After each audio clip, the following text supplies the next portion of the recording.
안녕하세요. 오늘 3월 30일입니다. 오늘 수요일인데 오늘 수요 예배를 통해서 또 함께 하나님께 영광 드리고 은혜를 나누도록 하겠습니다. 오늘 함께 나눌 말씀은 로마서 7장 1절부터 6절까지 말씀입니다. 제가 읽겠습니다. 형제들아, 내가 법 아는 자들에게 말하노니 너희는 율법이 사람의 살 동안만 그를 주관하는 줄 알지 못하느냐. 남편이 있는 여인이 그 남편 생전에는 법으로 그에게 매인받으나 만일 그 남편이 죽으면 남편의 법에서 벗어나느니라. 그러므로 만일 그 남편 생전에 다른 남자에게 가면 음부라 이르되 남편이 죽으면 그 법에서 자유케 되나니 다른 남자에게 갈지라도 음부가 되지 아니하느니라.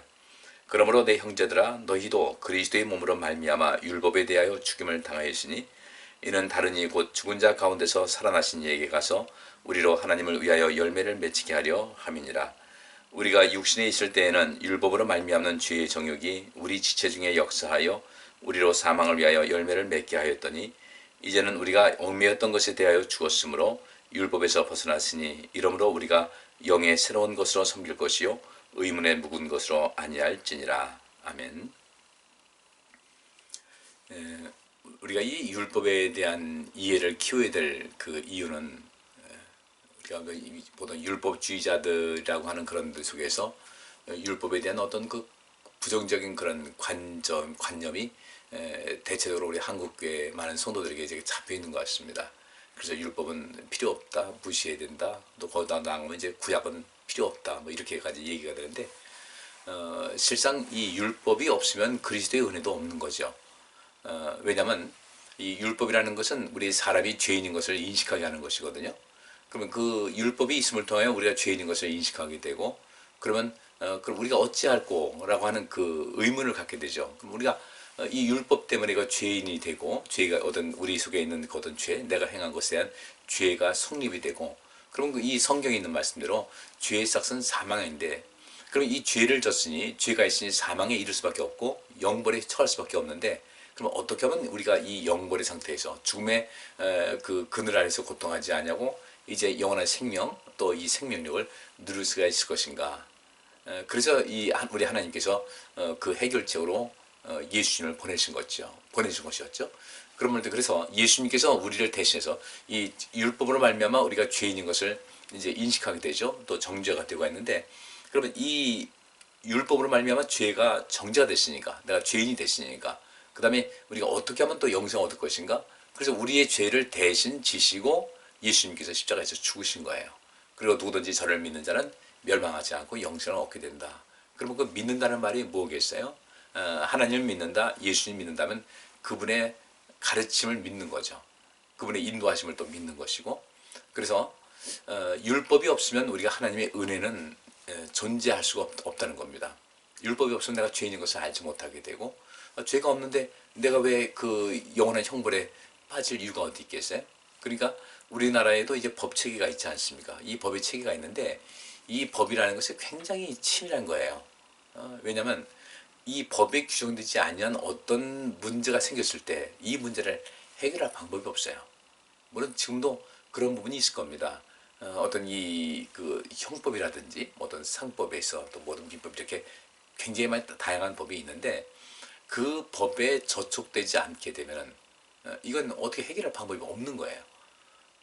형사 처벌을 받아야 될 마땅한 사람인데도 불구하고 그것이 규정이 없다면 이 사람은 처벌할 방법이 없게 되는 것이죠. 그래서 이와 마찬가지로 이 율법이 없게 되면 우리는 하나님의 은혜라는 것은 기대할 수가 없어요. 왜냐하면 내가 죄인이 아닌데, 어떤 내가 죄인으로 이게 그 정해지지 않았는데, 규정되지 않았는데, 그 다음엔 뭐 그 죄를 용서를 받을 필요도 없는 것이죠. 하나님의 은혜가 무력화되는 거예요. 근데 이것을 잘 모르는 분들은, 오해하신 분들은 뭐라고 하냐면 율법은 필요 없다. 율법은 또 과거의 것이다. 그러니까 구약 성경도 필요 없고 율법도 의미가 없다, 이렇게 얘기를 하는데 아주 얼마나 그 위험한 발상인지를 모르는 거예요. 그러니까 이 율법은 우리 성경, 이 하나님의 구속의 역사를 펼쳐준 가운데 가장 기본적인 것이에요. 그러니까 이 율법이라는 것은 우리가 대한민국에 살고 있는데 우리는 그 헌법의 그 틀 안에서 살고 있지 않습니까? 이 법의 테두리 안에 있으니까 우리가 자유한 거예요. 또 이 우리가 법을 어기게 되면 또 어떤 그 거기에 대한 상한 대가를 치러야 돼요. 그러니까 이 법이라는 것은 이게 하나의 우리나라도 이 성모법이 있는데 이 법이 있음을 통하여 이 모든 나라가 이렇게 균형 잡히게 이제 굴러간다는 이야기죠. 따라서 우리가 하나님의 은혜를 부음받는 것은 1차적으로 내가 죄인인 것을 주 앞에 고백할 수 있어야 되고요.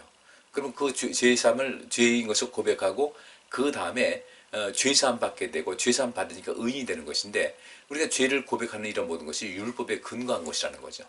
그런데 이것이 이제 그 역사적으로 흘러오면서 율법은 맞는데 율법주의자에 대한 어떤 경고는 계속 있었어요.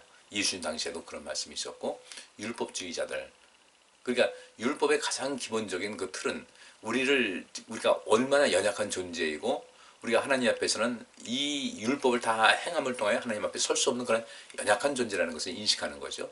또 내가 죄인인 것을 우리가 깨닫게 되는 것이고, 그럼 내가 죄인인 것을 깨닫게 되면 그 다음에 이제 그 갈라디아서에서 바울이 이야기한 그대로 우리가 이 율법을 어떻게 볼 것인가? 우리는 이 율법은 우리를 하나님께로, 하나님의 은혜의 자리로 이끄는 그런 하나의 도구다, 하나의 몽황 선생이다라는 이런 이야기를 하고 있는 것이거든요. 바울은 율법에 절대 맹종하는 사람이었죠. 그야말로 율법주의자였고 율법 최고주의자였어요. 그런 공부를 하면서 이 율법을 많이 공부하고 연구하는 가운데 너무 지나치게 율법에 얽매이다 보고 거기에 치우치다 보니까 율법 속에 담겨있는 하나님의 그 은혜와 하나님의 뜻을 알지 못했던 것 같아요. 자기가 굉장히 강한 것이죠. 그러다가 이제 자기는 정말 완벽한 사람인 것 같이 행하다가 나중에 예수님 만나고 나서 보니까 자기는 이 죄 중에서 얼마나 가장 큰 죄를 저질렀는지 모르겠다. 하나님의 아들인 예수님을 핍박했으니까. 그것이 무엇 때문인가 봤을 때 율법주의적인 그런 생각 때문에, 율법주의에 치우친 가운데 실제로 율법을 연구하긴 하는데 율법 속에서 하나님을 못 봤던 거예요. 율법 속에 담겨진 하나님의 사랑을 보지 못했던 거예요. 왜 하나님께서 이 율법을 주셨는가를 알지 못했던 거예요. 그저 문자적인 것만 해석하다 보니까 바울은 그 속에서 굉장한 오류를 범했던 것이죠. 그러다가 이후에 이제 예수님 만나고 나서 하나님의 사랑을 알게 되었고 하나님의 용서와 하나님의 자비하심을 맛보게 됐습니다. 그리고 거기서 이제 율법에 대한 그 많은 지식을 갖고 있었는데 그 많은 지식은 있었는데 그 속에 쉽게 말하면 영혼이 없었다는 거예요. 바꿔 말하면 하나님께서 사람을 흙으로 지으셨잖아요. 그 사람 몸은 흙으로 모든 그 기본 그 구성 자체가 이게 흙의 성분과 이제 비슷하게 되는 것인데, 근데 사람을 지으시고 그 코에 생기를 불어넣으시니까 활동하고 또 생명 있게 인생사는 그런 생명이 되었다. 마찬가지로 바울은 율법을 배웠는데 그 속에 하나님께서 불어넣으신 그 생기가 빠져 있었던 것 같아요. 그러다 보니까 하나님 말씀을 많이 연구하고 또 하나님 말씀을 살폈는데 그 율법은 결국은 율법의 가장 큰 가르침은 뭐라고 했습니까? 하나님 사랑과 이웃 사랑이라고 이제 말씀하고 있단 말이죠. 그럼 이 하나님 사랑과 이웃 사랑이 율법의 가장 큰 가르침이라고 했으면 하나님의 사랑은 무엇에 있습니까? 이 세상을 살리고자 하는 것이죠. 분명히 율법은 그 양면성이 있는 거예요. 율법을 통해서 우리가 죄인인 것을 인식하게 해요. 그러니까 그 율법은 하나님의 엄한 그런 모습을 볼 수가 있는 겁니다. 우리는 죄인인 것을 알게 되는 것이고, 그런데 이 율법은 왜 그러면 그렇게 우리 죄인인 것을 알게 했는가? 그래서 자기가 죄인인 것을 고백하고 주님께 나와서 하나님의 자비를 구하고 이제 우리는 연약합니다 하면서 이 세상을 창조하신 하나님을 중심으로 그분의 뜻대로 살아가는 이런 모든 삶을 살아가는 사람들에게 하나님께서 복을 주신다고 약속하셨고 은혜를 또 보장해 주셨습니다.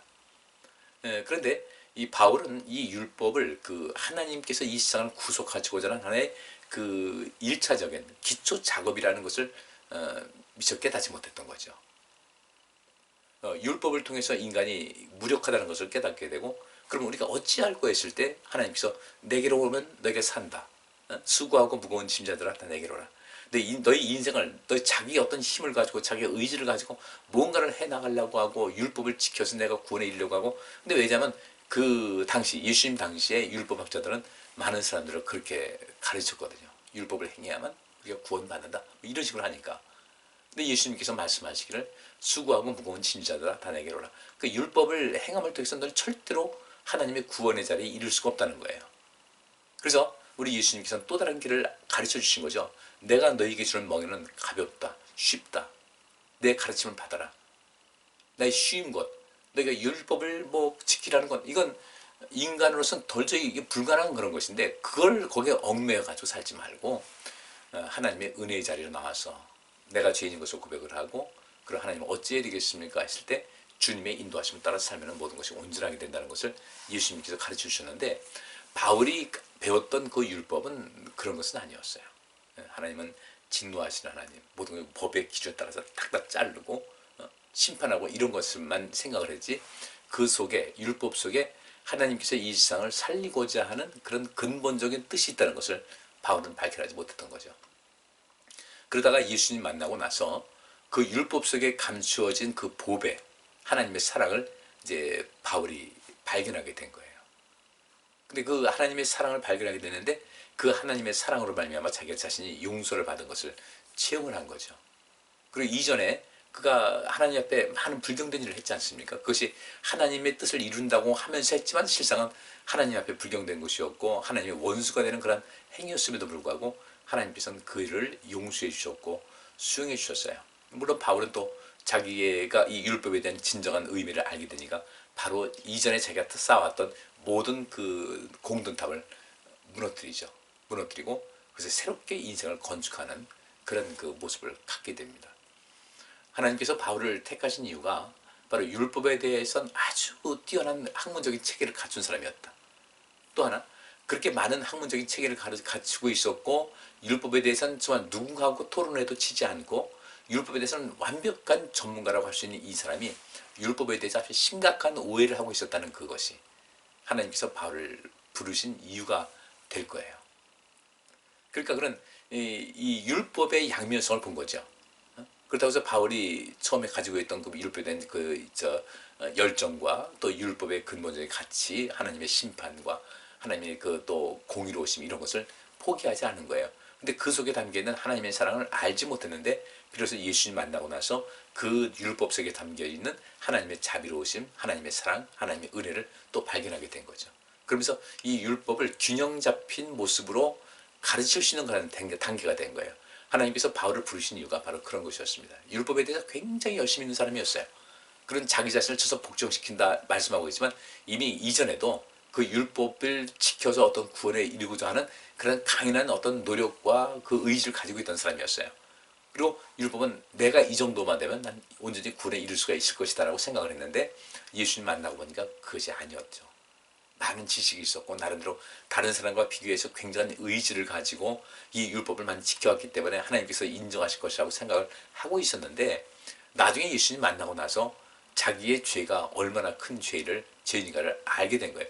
그 율법을 내가 신봉하고 내가 율법을 지킴을 통해서 구원에 이를 수 있다라고 한 그 열심이 실질적으로는 여러 사람들을 죽이고 또 예수님 믿는 사람들을 괴롭히고 핍박하고 이런 그 결과를 가져오게 됐다는 것이죠. 그래서 그는 새로운 그 어떤 그 변화를 위해서 또 새로운 그 삶의 그 이정표를 세우기 위해서 율법을 재평가하게 되는 거죠. 그리고 그는 율법이 완성이 아니라 율법은 완성이 아니다. 율법은 하나님께로 인도하는 좋은 스승이다라는 것을 이야기했고 그리고 나서 그 좋은 스승인데 그 스승은 어디까지 율법이 하는 것은 어디까지인가 우리를 그리스도 앞에 하나님 앞에 무릎 꿇게 한다는 것이죠. 그 무릎 꿇는다고 해서 뭐 여기서 비천함의 그런 것이 아니라 나는 어찌해야 되겠습니까? 라고 하면서 하나님의 자비하심과 하나님의 사랑의 그 손길이 임하는 그것까지 우리를 이끌어주는 그런 선도자의 역할을 하는 것이 율법이다. 그러고 보면 율법이 없다면 어떻게 되겠습니까? 우리 하나님 앞에 절대로 나가지 않는 거죠. 율법이 없다면 하나님께 나갈 이유가 없어요. 율법이 없으면 내가 죄인인 것을 깨닫지 못하는데 그냥 우리가 막 살아가는 거죠. 근데 율법을 보니까 우리가 하나씩 죄에 대한 개념을 파악해 들어갔는데 율법에는 이게 명시된 그 율법의 그 성문화된 거죠. 글로서 표시된 그 법이 있는가 하면은 그 속에 숨겨진 이야기, 성경 속에 수없이 많은 숨겨진 이야기가 있는데 그 숨겨진 이야기, 글로서 다 하지 못하는 그 이야기가 성경에 기록이 되어 있는 거예요. 우리는 그 속에서 이제 죄에 대한 개념을 새롭게 하고 또 하나님께 나갈 수가 있는 것이죠. 오늘 본문에서 그 바울이 형제들아 내가 법 아는 자들에게 말하노니 너희는 율법이 사람의 살 동안만 그를 주관하는 줄 알지 못하느냐. 사람의 살 동안만 그를 주관한다는 것이 사람이 죽으면 그 율법이 우리에게 무관하다. 이런 죽으면 율법을 우리가 나하고 상관없는 것이 되겠지만 근데 그보다는 다른 뜻인 율법은 죽은 사람에게는 구속력이 없다는 사실을 아직 모르느냐 이런 얘기예요. 율법은 죽은 사람에게는 구속력이 없다. 그럼 여기서 그래서 죽은 사람한테 율법을 댄다고 해서 율법이 효력이 있을 수가 없는 것이죠. 그러면 여기서 율법은 죽은 사람에게는 구속력이 없다는 사실은 어떤 것이냐면은 율법이 나를 우리가 율법을 온전하게 행함을 통해서 구원받을 사람은 단 한 사람도 없다는 거. 그러면 어떻게 될 것인가? 율법이 결국 우리를 죽게 만들었다는 거죠. 이제까지 우리가 많은 말씀을 봤는데 그런 이야기예요. 율법이 결국 나를 죽이더라. 내가 죄인으로 정죄해서 나를 죽이더라. 그러면 이제 율법을 가지고 내가 살 수 없다. 어떻게 할까? 근데 우리 하나님께서 우리에게 뭐 구약 시대는 어떤 성전의 제사를 통해서 그 우리 인간의 연약함을 다시금 그 하나님께 고백하게 되고 죄사함 받게 되고 또 의료 그 죄사함 받은 의인으로서의 삶을 살아갈 수가 있게 되는 것인데 마찬가지로 율법에 대해서 누가 죽었다는 것은 그래 난 율법을 가지고 도저히 할 수 없어. 어떤 다른 길 보니까 예수님께서 우리를 위해서 이 땅에 오신 거예요. 우리를 위해서 죽으신 거예요. 저분을 믿으면은 영생 얻을 수가 있다. 그러니까 이제까지는 율법을 행했어야만 율법의 행함을 통해서 영생 얻을 것이라고 생각했는데 이게 하루하루 율법을 알면 알수록 참 그게 아이러니한 거예요. 율법은 알면 알수록 어떻게 되냐면 내가 더 큰 죄인이 되네. 전에는 발견하지 못했던 것을 전에는 몰랐던 그 죄가 이제 내가 인식이 되고 그러니까 율법을 가까이 하면 가까이 할수록 점점 죄인이 되고 그러니까 그 율법을 통해서는 도무지 구원에 도달할 수 없다는 것을 깨닫게 되는 거예요. 그런데 우리 주님께서 수고하고 무거운 짐진자들아 율법을 행함을 통해서 구원을 얻으려고 하는 그 사람들 그러면 율법주의자들이 가르친 거예요. 자기들도 그렇게 하지 못하면서도 그렇게 가르친 거예요.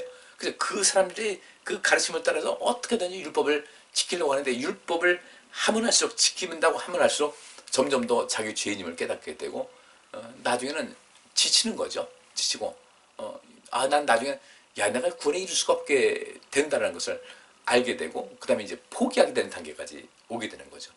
그런데 예수님께서 이 땅에 오셔서 수고하고 무거운 짐지자들아 율법을 행함을 통해서 내가 구원에 도달할 수 있다고 착각하고 잘못 생각하는 사람들아 내게로 오라는 거죠.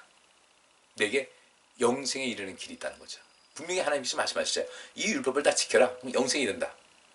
또 예수를 믿으면 영생에 이른다. 근데 보니까 율법을 연구하고 또 그 말씀을 지키려고 하다 보니까 계속해서 내 죄가 이제 드러나기 시작하는 거예요. 그렇게 끝도 없는 거예요.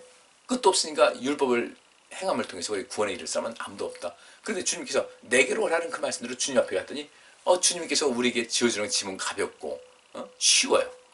예수를 믿으면 된다는 것이죠. 물론 여기서 예수를 믿는다는 것 자체가 너무 쉽게 생각해서는 안 되는 거예요. 내게로 오라고 했으니까 주님께 가는 겁니다. 그분의 가르침에 주목하는 거예요. 그래서 내가 죄인인 것을 이제 고백하고 인식하고 고백하고 이 죄를 문제를 늘상 해결해야 되겠다는 그런 간절한 마음을 가지고 말씀에 의지해서 인생을 살아가다 될 때 이 사람은 죄사함 받은 의인이 된다는 것이죠. 나는 죄인이다. 예수님께서 나를 위해서 죽으셨다. 하나님께서는 이 세상을 창조하신 분이시다. 이 세상의 주인이시다. 그분을 섬기는 것은 마땅한 것이다. 그분을 열심히 섬기고 그분 앞에 무릎 꿇어서 그분을 높이고 그분을 찬양하고 그분께 감사하고 그분의 말씀을 따라 살아가는 것이 이게 마땅한 것이다. 그렇게 삶의 좌표를 설정한 사람들은 우리가 율법을 다 지켜 행할 수 없는 그런 무기력한 존재지만 일단 하나님께서 그를 의인으로 삼으셔서 더 이상 사망이 그를 지배하지 못하도록 만들어 주시는 것이죠. 그래서 우리가 이후에 영생을 얻게 되는 거예요. 죽어도 다시 살고 영생하는 거예요. 그럼 그 다음에 이제 구원받은 사람들, 진정으로 하나님의 은혜를 알고 그 안에서 구원받은 사람들은 어떻게 할 것인가 봤을 때 자기 속에 있는 죄가 또 어떤 것이 있는가를 파기 위해서 계속 율법을 연구하고 율법에 더 관심 갖고 그것을 행하기 위해서 힘을 다하는 거예요. 그러니까 이 율법을 행함을 통해서 구원에 이를 수 있다라고 하는 사람들은 그 율법을 어떻게 지키려고 무지하게 애를 썼는데 율법을 계속해서 접근하고 율법을 파고 연구하면 할수록 어떤 결과가 왔는가 봤더니 여기서 이 죄의 늪에서 도저히 내가 벗어날 수가 없더라 이거죠. 점점 죄가 늘어나는 거예요. 그래서 이제 우리가 주님 믿는 것인데 이제 주님 믿은 다음에는 그 다음에 내가 아직 인식하지 못하는 죄가 무엇이고 내가 아직 온전하게 하나님 뜻대로 행하지 못하는 것이 무엇인지를 알기 위해서 우리는 다시금 율법으로 돌아가서 내 빈자리, 내 부족한 부분이 어떤 것인지를 계속해서 자기 자신을 탐구하고 자기 자신을 탐험하는 이런 삶을 살아갈 필요가 있다는 것이죠. 그러면 거기서 죄를 또 한 가지 더 깨달았어요. 그럼 주님께 나서 내가 이런 죄를 졌습니다. 주님께 고백하고 죄사함 받고 또 다음 단계 가서 또 그 내 속에 숨어있는 죄를 발견하고, 그러니까 이 죄를, 내 안에 있는 죄를 발견한다는 것은 바꿔 말하면 그 죄를 발견하고 주님께 그 죄를 고백할 줄 아는 이런 원만한 이 신앙생활의 원리를 아는 사람들은 죄를 발견한다는 것은 수치스러움이 아니라 죄를 발견하고 이 문제를 해결하기 위해서 주님께 나가서 무릎 꿇고 주님께 고백하고 거기서 죄사함 받고 다시금 더 온전한 삶을 살아갈 수 있는 것이기 때문에 이 죄를 발견하고 나가는 이 사람들의 삶은 무엇이냐면 흔히 말하는 대로 그 금맥을, 금을 그 채굴할 때 금맥을 찾으면 금이 이게 쭉 나올 거 아니겠습니까? 금맥을 찾은 사람이다라고 보시면 돼요. 이런 원리, 그러니까 이런 데서 우리가 하나님의 뜻을 알고 이 죄에 대한 개념을 알고 죄를 발견함이 내게 은혜다 이거죠. 내 안에 있는 죄를 하나씩 둘씩 발견해서 그것을 하나씩 둘씩 정리해 나가면 내가 그만큼 주 안에서 온전한 사람이 되고 순전한 사람이 될 수 있는 것이니까 죄를 발견하는 이 과정 끊임없이 해나가야 돼요. 그럼 어떻게 되겠습니까? 결국은 주님의 은혜로, 우리 예수님의 은혜로 받았다 할지라도 그 구원받은 사람으로서 다시금 우리 안에 있는 죄를 발견하고 우리를 더더 온전케 하게 한 그 수고를 하기 위해서 다시 율법으로 돌아갈 필요가 있다는 것이죠. 근데 율법으로 돌아간다고 하는데 율법을 다 행함을 통해서 구원받을 그런 그 생각은 하지 않는 거예요. 왜냐면 우리가 어차피 율법을 통해서는 그걸 어떻게 다 행합니까? 우리 연약한 이 존재가. 그러니까 율법을 행함을 통해서 구원받는다는 그런 생각으로 가는 것이 아니라 이제 이미 내가 하나님께서 나에게 구원을 베푸셨으면 그분의 은혜에 감사해서 주의 뜻을 살기 위한 목적으로 율법으로 돌아가서 그 안에서 나 자신을 발견해 나가는 것이죠. 이게 굉장히 중요한 의미예요. 그러니까 바울이 여기 있는 대로 율법이 사람의 살 동안만 그를 주관하는 줄 알지 못하느냐 했을 때 이제는 우리의 율법에 의해서 죽었어요. 이미 오래전 죽었어요. 우리가 이 내가 죄인인 것을 깨닫는 순간 죽었는데 근데 하나님의 은혜로 우리를 다시 살리셨어요. 그러니까 여기서 이 바울이 이야기한 대로 율법을 뭐라고 했냐면 남편이 죽기 이전에 아내는 어떤 아내가 있는데 그 남편이 죽기 이전에 남편이 살아있으면 그 남편에게 법으로 매인받는 거죠. 물론 뭐 여성들도 마찬가지고 남성도 똑같은 거예요. 부부간에 매이는 것인데 근데 그 남편이 죽으면 남편의 법에서 이제 벗어났다. 그래서 다시 이제 어떤 재혼할 수 있는 길도 이제 허락을 받는 뭐 이런 이치로 바울이 이야기를 하면서 4절에 이렇게 말하고 있어요. 그러므로 내 형제들아 너희도 그리스도의 몸으로 말미암아 율법에 대하여 죽임을 당하였다 이거죠. 율법에 대해서 죽임 당했어요.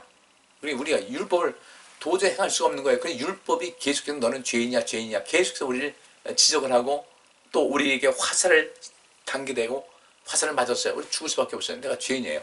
그럼 어떻게 할 것인가? 이때 우리가 주님께, 우리 하나님께, 우리 예수님께 손을 들어서 도우심을 구하는 거죠. 내가 도저히 이 율법을 행하는 것을 이룬다는 것은 불가능한 겁니다. 불가능한데 어떻게 내가 살 수 있겠습니까? 좀 어찌하면 좋겠습니까? 주님 어찌해야 되겠습니까? 라고 할 때 주님께서 내가 나를 믿느냐? 믿습니다. 죄인인 것을 인식하느냐? 죄에서 벗어나기 위한 수고를 계속해서 할 수 있겠느냐? 그래서 구원을 이렇게 말하면 표현하면 어떨지 몰라도 구원을 일단 우리에게 가부를 해주신 거예요. 우리를 믿고서. 그럼 우리는 이제 주의 은혜를 갚기 위해서 다시금 율법을 연구하고 또 그것을 관찰하고 또 그 속에서 있는 말씀을 우리가 받아들이면서 끊임없이 우리 죄성을 이제 약화시키고 또 죄를 또 발견하고 그것을 클리어시키고 이런 삶의 여정을 계속해서 해 나가야 된다. 바로 이 바울은 오늘 그 말씀을 하고 있습니다. 더 이상 우리는 율법에 대해서는 죽었잖아요. 그죠? 우리 율법을 가지고 내가 구원에 이룰 수 없다 해서 하나님께서 만들어주신 은혜의 법으로 갔기 때문에 율법이 더 이상 하나님께서 우리를 의롭다고 인정해 주셨는데 율법이 계속 와서 넌 죽었어, 넌 죽을 거야 못한다는 거죠. 하나님께서 우리를 의인으로 이제 인정해 주셨는데 그래서 칭의 아닙니까? 의인이라고 이렇게 칭하셨어요. 우리 의인이라고 주님께서 정하셨어요. 근데 이 율법이 와가지고 이 사람 이런 죄를 졌습니다. 그렇기 때문에 이 사람은 죽어야 됩니다 할 때 주께서 뭐라고 하시겠어요? 넌 율법에 대해서 이 사람은 율법에 대해서 죽었다. 너희 모든 것을 안다. 이 사람은 이 율법을 통해서 내가 죄인인 것을 깨닫고 이 죄를 어찌할꼬 나는 계속해서 이 율법을 지켜가지고 구원받는다는 것은 정말 불가능한 겁니다라고 내게 고백을 하고 어찌하면 좋겠습니까 했을 때 이 내가 하나님 앞에 내가 죄인인 것을 고백하고 이제 그 죄의 생활에서 벗어나고 멀어지게 한 그런 삶을 살아가겠다고 다짐한 이 세례라는 것이 바로 그거 아니에요? 주님과 함께 죽고 주님과 함께 부활하는 것이에요. 이 율법에 대해서 이 죄의 모든 개념을 인식하고 나는 죄인일 수밖에 없습니다. 어떻게 해야 되겠습니까? 주님께서 그럼 나를 따라오라. 그러면 너희 가는 길이 생명이 있을 것이다. 그 죄와의 싸움에서 이기는 길이거든요. 평생 뭐 죄와의 싸움을 해야 되겠지만 주님께서 말씀하시길 이제 내 사람이 됐다 이거죠. 율법 너에게 지배받는 것이 아니라 내 사람이 됐다.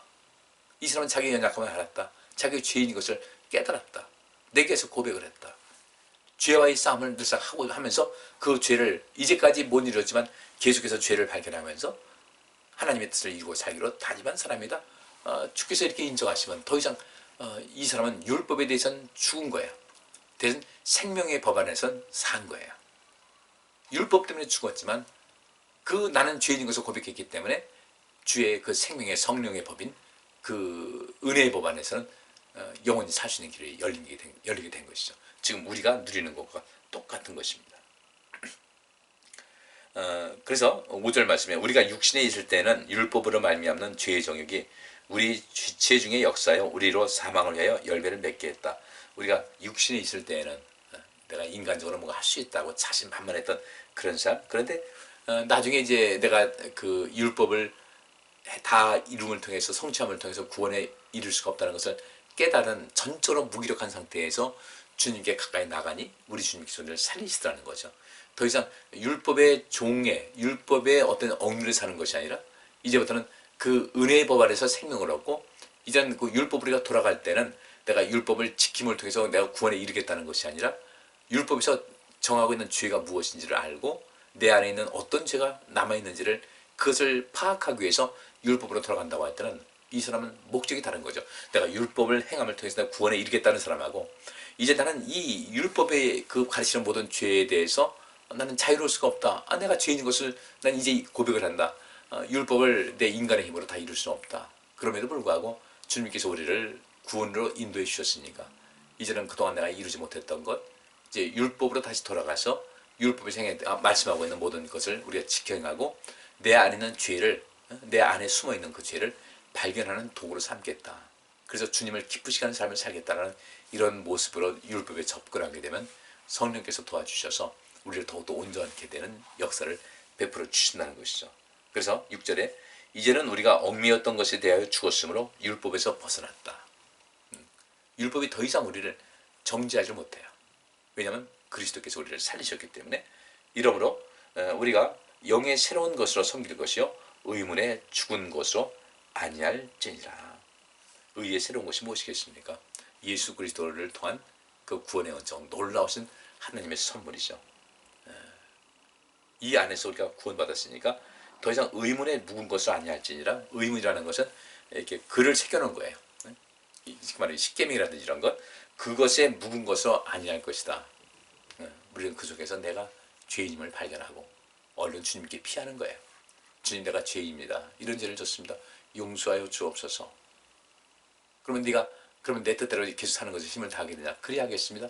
그러면서 다시 이제 또 율법으로 돌아가서 이제는 어떻게 해요? 율법에 눌려 살던 그런 것이 아니라 율법을 우리 스스로 들어가서 하나님께서 무엇을 말씀하셨는가? 이제 더욱더 성화된 삶을 위해서 율법으로 돌아가서 율법 속에 나타난 하나님의 선하신 뜻이 무엇인지를 이제 파악하고 발견하고 실천하게 하는 그런 삶을 살아가는 것이죠. 이것이 바로 진정한 그리스도인의 삶의 모습인데 우리 성도님들 꼭 그렇게 사셔서 우리가 구원받은 백성으로서 성화의 과정을 우리가 관심 갖지 않게 되면은 우리 좀 심각한 상태예요. 이 속에서 나는 정말 하나님의 진정한 하나님의 자녀일까? 예수님의 사람일까에 대해서 심각한 고민을 하셔야 돼요. 우리 이제 신앙생활 동안 해왔던 것이 뭐 어떤 예배를 드린다, 기도한다라는 어떤 신앙의 어떤 행위에 좀 이렇게 초점을 뒀다면 이제부터는 그것도 필요하지만 이제는 더욱더 우리 안에 있는 그 모든 내면의 삶이 예수 그리스도를 닮아가고 있을까? 성화되고 있는가? 이 부분에 관심을 가지셔야 됩니다. 성화되지 않는 신앙인은 진정한 신앙인이라고 할 수가 없어요.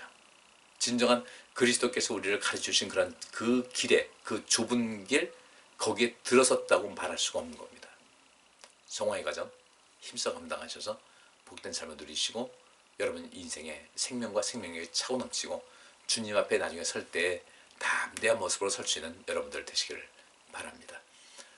제가 좀 몸이 좀 안 좋아서 이렇게 발음도 그렇고 좀 그러네, 입이 좀 자꾸 말을 그러는데 양해해 주시고요. 건강 잘 지켜나가시길 바랍니다. 기도하겠습니다. 하나님 감사합니다.